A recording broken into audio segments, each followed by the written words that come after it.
just evaluate him, see how he's doing, and just go from there.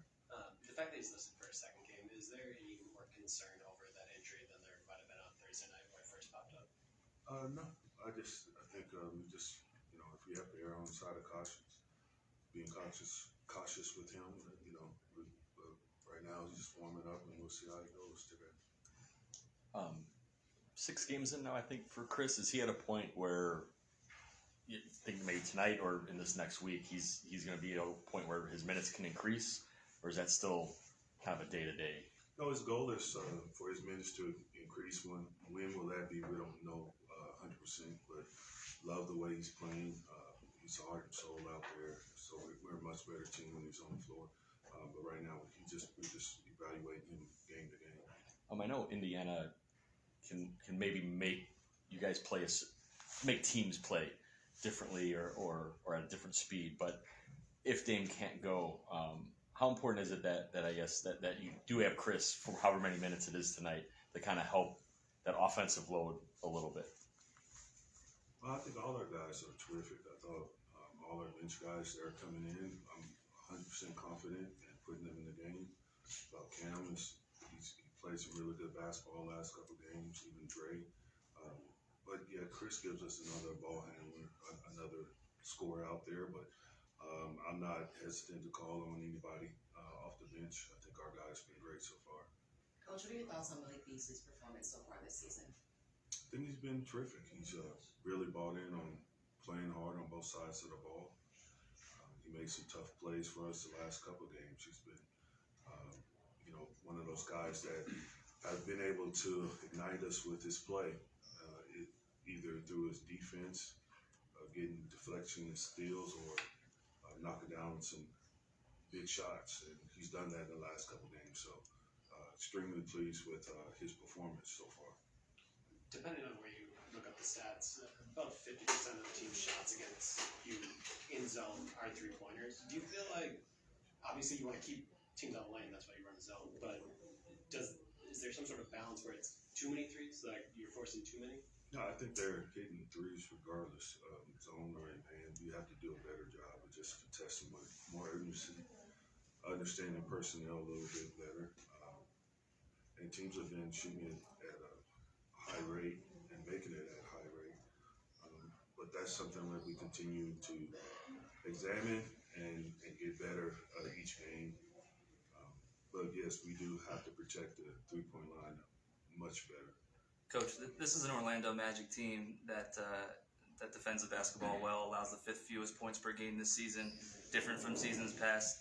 You guys like to go at a fast pace. What kind of challenges do you think the Magic sort of bring to the Bucks tonight, and are there any adjustments that you make for a team like this? They're a very good team. Every game is going to pose a different challenge for us. But at the end of the day, we have to impose our will on the game.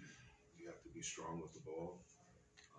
I like to see us finish through a little bit more contact when we get to the rim, and then spread around if the defense collapses. But we want to make sure we focus on us and do what we do, and do that at a high level and a high rate.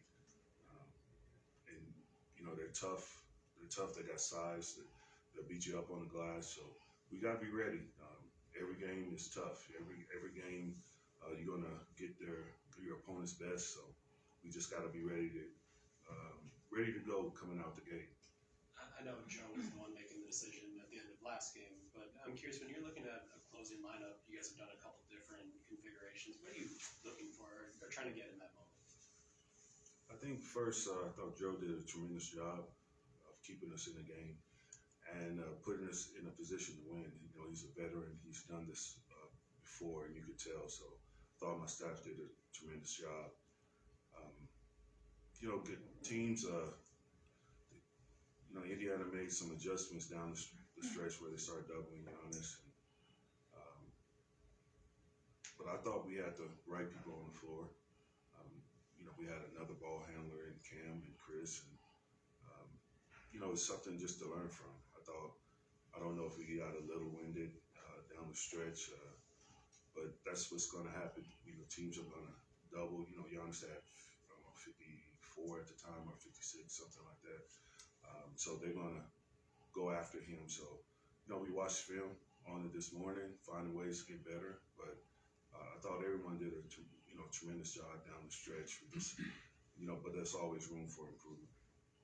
Coach, obviously we see the incredible talent with Giannis, generational player, but from a coach's perspective, what do you appreciate most about him? I think the most important thing is that he's extremely coachable and approachable.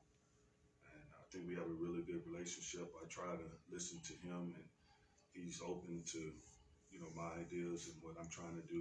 And I think the biggest challenge for me is to, how do I mix the old with the new? You don't want to throw the baby out with the bathwater, but there are certain things that we have to incorporate, and all the players have been tremendous with that. Just being open. Openness is a value, and it's important for players and coaches to have an open mind when we're trying to achieve something together.